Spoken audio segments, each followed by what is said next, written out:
Welcome back to my channel Shatru Bodh का episode 44 the myth of Afghanistan. Afghanistan का जो मिथ क्रिएट कर रखा है बॉलीवुड ने, यूट्यूब ने, यूट्यूबर्स ने, अमेरिका ने, उसके बारे में थोड़ी सी बात करनी है। देखिए कैसे बड़े देश छोटे देशों को जो है मरोड़ते मसलते रहते हैं। ये समझने वाली बात है। ठीक है, तो अमेरिका नहीं चाहता था कि अफगानिस्तान में रशिया का, यूएसएसआर का इन्फ्लुएंस हो। ठीक है, ये बात हो रही है जो इन्वेजन करी थी रशिया ने उससे पहले की बात हो रही है। ठीक है, तो बहुत सारे यूनिवर्सिटीज को उन्होंने फंड किया था। किसने? यूएसएसआर ने। बहुत सारे आपके जो है डॉक्टर्स और इंजीनियर्स को जो है फंड करके वहां पे एक ऐसा देश बनाना चाहते थे अपने बगल में जिसका जो है अच्छा इफेक्ट उनकी इकोनॉमी पे भी पड़े। बहुत सारे यूएसएसआर के ट्रैवलर्स भी जो हैं, जो टूरिज्म इंडस्ट्री है उसको सपोर्ट करने के लिए यूएसएसआर अपने यहाँ से लोगों को भेजता था अफगानिस्तान। एक तरीके से ये भी दिखाने के लिए भाई देखो गरीब देश कैसा होता है, ये भी कह सकते हो आप। फिलहाल उससे अफगानिस्तान को बहुत फायदा मिल रहा था। बट अगर अफगानिस्तान को फायदा मिल रहा है यूएसएसआर से तो अमेरिका के पेट में तो दर्द होना ही होना है। तो जियाउल हक जो है वो उससे पहले से जो है वो आईएसआई के हेड थे। ठीक है, जैसे इस समय आसिफ मुनीर है, और जैसे आसिफ मुनीर अमेरिका की गोदी में बैठा हुआ है, वैसे ही उस समय जियाउल हक जो है वो अमेरिका की गोदी में बैठे हुए थे। देखिए बड़े देश छोटे देशों को कैसे चेस बोर्ड पे छोटे छोटे प्यादों की तरह इस्तेमाल करते हैं, ये देखिए मजेदार, सुनने में आपको अच्छा लगेगा शायद। तो अफगानिस्तान ने अपने दम पे रसिया को नहीं हराया है। ठीक है, और अफगानिस्तान लड़ाई भी नहीं लड़ रहा था रसिया से पूरी तरीके से। बहुत सारे लोग जो अफगानिस्तान में ही रहते थे वो कम्युनिस्ट आइडियोलॉजी को फॉलो करते थे, वो इस्लामिक आइडियोलॉजी को एक तरीके से मोटा मोटी थोड़ा मना ही करते थे, और वो चाहते थे कि उनका फायदा हो जाए रसिया से पैसे लेके, रसिया से टेक्नोलॉजी लेके, और हम शायद कल को जो है वो कम्युनिस्ट देश ही बन जाएंगे। तो अमेरिका ने जो है उनको उंगली करना शुरू कर दिया विद द हेल्प ऑफ मुजाहिदीन ट्रेंड इन पाकिस्तान। ठीक, अब मुजाहिदीन कौन थे? उनके लिए भाई इस्लाम सब कुछ है।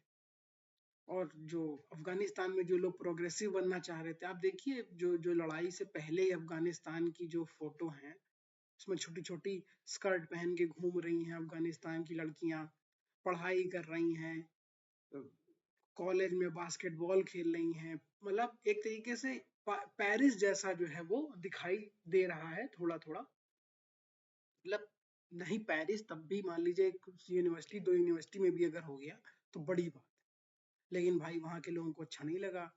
ये सब खराब है, छोटी ड्रेस पहनना खराब है इस्लाम के हिसाब से, ये वो करके मुजाहिदीन इन लोगों ने ट्रेन कर दिया। हालांकि थोड़ा बहुत क्रैकडाउन भी किया था रशिया ने मौलवियों के ऊपर, लेकिन उसको उसको वेपनाइज किसने किया? उसको यूएस ने वेपनाइज किया, यूएसए ने वेपनाइज किया। ठीक है, अब लड़ाई जब ये चल रही थी अफगानिस्तान वाली तो बीच में चेरनोबिल डिजास्टर भी हो गया। उसी बीच में जब ये लोग लड़ रहे थे, जैसे यूक्रेन में इस समय लड़ाई हो रही है वैसे ही अफगानिस्तान की भी लड़ाई चल रही थी और बहुत दिन तक चल रही थी। जैसे यूक्रेन में कुछ लोग रशिया को आज सपोर्ट कर रहे हैं, बहुत सारे लोग जो हैं वो रशिया का विरोध कर रहे हैं, वैसे ही अफगानिस्तान में भी बहुत सारे लोग अफगानिस्तान में रशिया को सपोर्ट करते थे और बहुत सारे लोग उसका विरोध भी करते थे। फिर चेरनोबिल डिजास्टर हो गया अफगानिस्तान में, तो फिर बहुत सारे रिसोर्सेज जो हैं वो अफगानिस्तान में से निकाल के वापस रसिया में लगाने पड़े। ये चेरनोबिल वेब सीरीज में दिखाया और मुझे लगता अब यह हुआ होगा क्योंकि बहुत बड़ा डिजास्टर था। एक स्लैब जैसा था, एक थप्पड़ जैसा था यूएसएसआर के चेहरे पे जो अपने आप को इतना महान बताता था, और उसके घर में डिजास्टर हो गया। ठीक है, तो इस तरीके से जो है ये हुआ। और जब ये लोग भागे हैं, जैसे अभी लोग कहते हैं कि पहले रशिया को मार के भगा दिया अफगानिस्तान ने, फिर अमेरिका को मार के भगा दिया। अमेरिका वहां से भागा क्यों है, ये देखने वाली बात है। अमेरिका जस्ट महीने 2 महीने पहले भागा है यूक्रेन की लड़ाई से पहले। अब क्यों भागा यूक्रेन की लड़ाई से पहले, बस यही समझने वाली बात है। ठीक है। और क्यों अब अमेरिका चाहता है कि रसिया जो है वो यूक्रेन के बीच में संधि हो जाए और लैंड डिवाइडेड हो जाए और जो है उनका मामला सॉल्व हो जाए। रसिया नहीं लेकिन चाहता है। तो अमेरिका ने ही यूक्रेन को पैसा देके बारूद देके उसको आगे किया, जाओ मरो। उसने यूक्रेन को पैसा दिया, एक बेवकूफ लीडर दिया और कहा जाओ रसिया से लड़ मरो। ये वैसे ही है जैसे आ बैल मुझे मार वाली कंडीशन। ठीक है, तो रसिया से लड़ मरे ये जेलेंस्की। उसने उनको मार पीट के जो है बहा दिया, किनारे कर दिया एकदम। तो मान लीजिए थोड़ा बहुत नुकसान रसिया का भी हुआ, लेकिन रसिया के नुकसान इज लाइक दिस मच और यूक्रेन का नुकसान इज लाइक दैट मच। ठीक है। उसमें सारे यूरोपियन देशों ने सबने जो है उसको फंड किया हथियार से, इंटेलिजेंस से और दुनिया से। अब वो 4 साल बाद लड़ाई खत्म होने जा रही है। तो ठीक है, मैंने कहा था ना कि क्यों वहां से भागा अमेरिका। इसलिए नहीं भागा कि वो अफगानिस्तान में लड़ लड़ के हार गया था, इसलिए भागा क्योंकि अब उसको यूक्रेन में लड़ाई लड़नी थी। और यूक्रेन में एक गोली लगने पर पुतिन जो है वो एक गोली अफगानिस्तान में अमेरिकी सोल्जर्स पे चलवाता। क्योंकि रशिया को वो गेम अच्छे से आता है। रशिया एक तो डरता नहीं है भाई। उसने पता नहीं कौन सा एक स्विच बना रखा है कि अगर तुमने मेरे धरती पे न्यूक्लियर बम गिराया तो मेरा डेड हैंड भी जो है वो तुम्हारे ऊपर बम गिरा देगा और तुम मर जाओगे। ठीक है। तो उसके ऊपर कोई ताकत नहीं चल सकती अमेरिका की। ठीक है। तो वो सारे नुकसान जो यूक्रेन में होते रसिया को, उतने ही नुकसान जो है वो अमेरिका को अफगानिस्तान में पहुंचा था। इसलिए अमेरिका जो है अफगानिस्तान छोड़ के भागा था। और अब जब अमेरिका का मन है नाइजीरिया और वेनेजुएला पे हमला करने का, नाइजीरिया और वेनेजुएला पे हमला करने का, तो वो चाहता है कि अब रसिया के पुतिन से दोस्ती हो जाए, ताकि जब हम वेनेजुएला में हमला करने जाएं वेनेजुएला पे, तो रसिया जो है वेनेजुएला की मदद ना करे, उसको मिसाइल ना दे, उसको स्टिंगर मिसाइल ना दे। क्योंकि देखिए, एक बड़ा देश एक छोटे देश से जब लड़ने जाता है ना, तो वो बहुत ज्यादा हथियार लेके जाता है, नहीं तो वो मारा जाएगा ना, कैजुअलिटीज बहुत होंगी। और जब वो बड़े हथियार लेके जाता है तो उनको बड़े हथियारों को गिराया भी जा सकता है, ढिमची ढिमची। ठीक है। और जो जो जो जो पुतिन का माइंडसेट है वो इतना स्ट्रेटेजिक है, इतना वो, जैसे मान लीजिए हिटलर को ये लोग बुरा बताते हैं ना, तो हिटलर भी स्टेरॉइड्स लेकर आया है अगर पुतिन को देखा जाए तो। इस तरीके का पुतिन का स्ट्रेटेजिक दिमाग है। और उसकी उसका कैलिबर है लड़ने का। एक तो वो जिस बैकग्राउंड से आता है, वो अजीत डोभाल वाले बैकग्राउंड से तो आता है, वो झक्की टाइप का दिमाग, एकदम डरना है नहीं, जब मरेंगे तो मर ही जाएंगे वाली बात है उसके साथ।